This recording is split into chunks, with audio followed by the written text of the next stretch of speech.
Inteligência competitiva. As empresas que sabem usar esse recurso se destacam no mercado.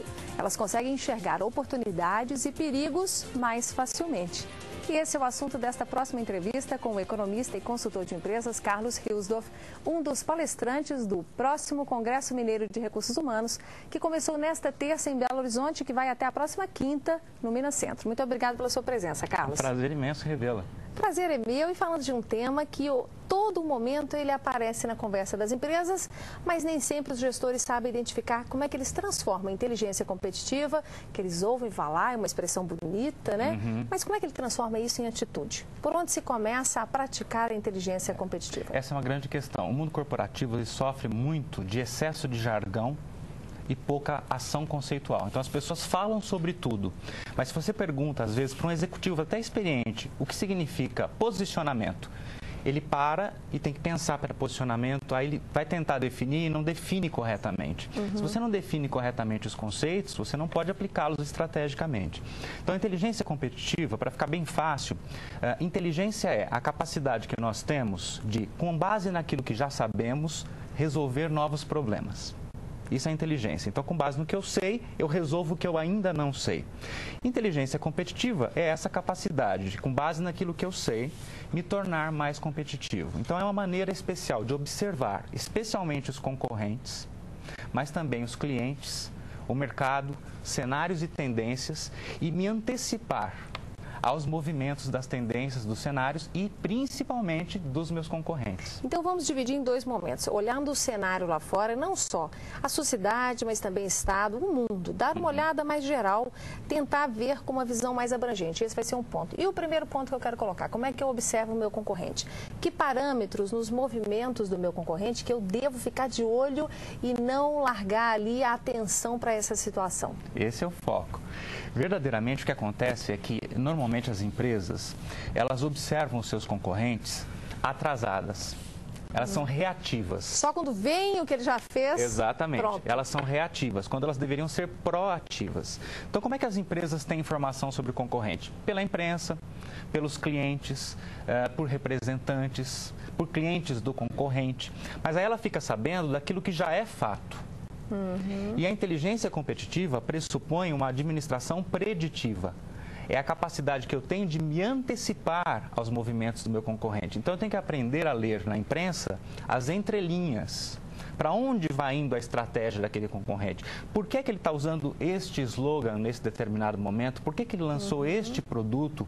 E por que aquilo que eu esperava que ele fizesse como estratégia de combate ao produto que eu lancei no mês passado, ele não fez? Então, eu tenho que olhar estrategicamente cada movimento do meu concorrente, lendo nas entrelinhas e procurando saber por que fez e por que não fez. É uma coisa tão interessante que as 500 maiores empresas norte-americanas têm um departamento ou um profissional full-time, 24/7, 24 horas por dia, 7 dias por semana, monitorando isso. Eu já ia falar isso. O pobre do empresário tem que fazer gestão, contratação. Quando a gente está lidando com micro e pequenos negócios, ele acumula tantas funções, ele fala assim, meu Deus, se eu der conta de abrir minha porta e funcionar até de tarde, já está ótimo. Eu não vou ter tempo de tirar a barriga do meu balcão, que é uma expressão que a gente usa, para ir visitar o meu concorrente, ou pelo menos dar uma passeada pelo bairro dele, pelas ruas. Essa é uma dificuldade real que o empresário tem, né? Essa é uma dificuldade real, mas os árabes já resolveram isso há muito tempo atrás. Um bom comerciante árabe tinha dois princípios básicos. O primeiro é, se você não sabe sorrir, não abra um negócio. E o segundo é, circule entre as gôndolas. Que é para poder ouvir o que os seus clientes estão falando. Nós tivemos agora, estamos ainda, né, o mundo sofrendo as dificuldades do vulcão lá na Europa. E isso, assim, uma catástrofe natural que gera tantos problemas e que é imprevisível, ok. Mas como é que eu leio situações importantes no mundo? De que maneira isso pode, de alguma forma, reverter, encostar no meu negócio, no meu fornecedor e me atingir? Essa é uma leitura macro também importante, mas que as empresas têm dificuldade. Em que elas devem prestar atenção? Elas devem prestar atenção em profissionais lúcidos, de diferentes categorias de negócios, que sempre sinalizam aquilo que está acontecendo. Por exemplo, antes da crise norte-americana, eu me lembro que tinha um videozinho meu postado no YouTube dizendo, olha, vai romper. A gente só não sabe se é amanhã, semana que vem ou no mês que vem. Então, todo mundo que estava focado na forma como estava estruturada a economia sabia que tinha que estourar. Agora, o problema é o pensamento mágico, né? A gente pensa, não, mas comigo não vai acontecer nada, ou não vai estourar tão cedo. Acontece muito no agribusiness. Não é? O corretor liga e fala, olha, subiu 10%, vende? Não, vai subir mais. Liga de novo, subiu 15%, vende? Não, vai subir mais. Tem um limite para subir, depois vai cair. Então, muita gente perde dinheiro assim. Antigamente, as grandes empresas, elas eram apenas as grandes atingidas nessas influências, nessas marés internacionais. Mas hoje eu vejo que isso também fecha lojas pequenas, micronegócios, ou seja, a gente pode dizer que os reflexos dos erros ou dos acertos internacionais, eles se respingam mais facilmente, quer dizer, a cadeia está mais sensível, a gente pode falar isso? Está, porque o nosso tipo de empreendedorismo, fazendo um link com o tema que você vai tratar em breve, mudou. Hoje o nosso empreendedorismo não é mais por necessidade, é de oportunidade, é empreendedorismo de negócios. A proporção hoje é 2 empreendedores de negócios para 1 por necessidade. Então, o que acontece? O empreendedorismo de negócio, ele está focado no conhecimento.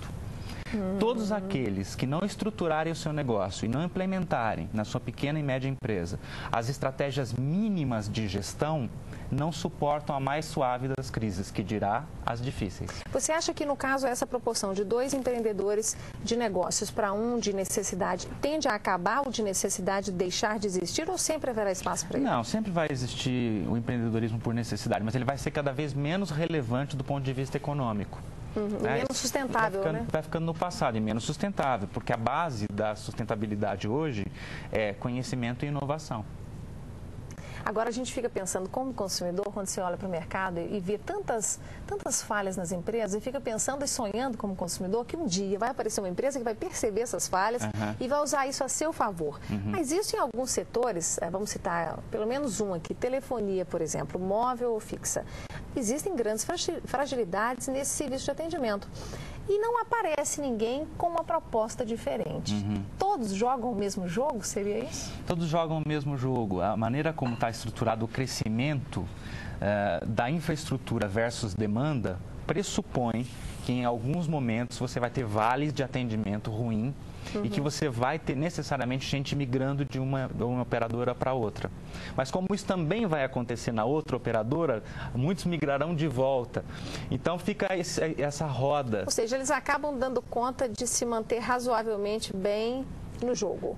Perdendo e ganhando ao mesmo tempo. Perdendo e ganhando ao mesmo tempo. A base vai aumentando muito. Então, nós estamos em franca expansão na área de telefonia e na área de informática. Então, isso vai ser sempre assim. É meio que um oligopóliozinho aqui.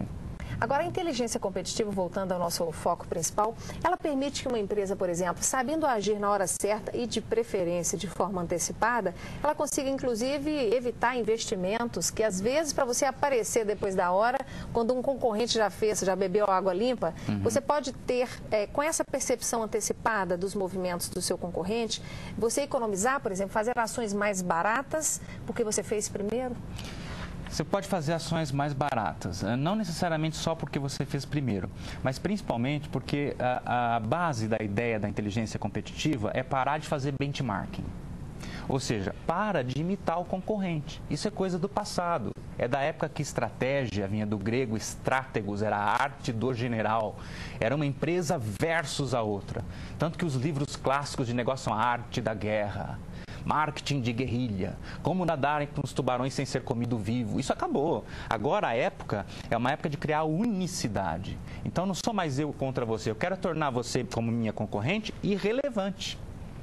Então, é não copiar o que você faz, é fazer o que você não faz. Quer dizer, esse estudo dos movimentos do concorrente não é para fazer igual ou parecido, é para tentar, às vezes, fazer o contrário. Exatamente, é para aproveitar as oportunidades que ele... Porque, como em um jogo, você não consegue jogar todas as peças no mesmo tempo. Então, sempre ficam lacunas. A ideia da concorrência por unicidade é ver quais são as lacunas que os meus concorrentes não estão preenchendo e preenchê-las. Ou seja, hoje é muito importante para uma empresa de qualquer porte, pequena ou uma mega companhia, olhar e falar assim, qual é o grau de insatisfação do cliente da categoria X.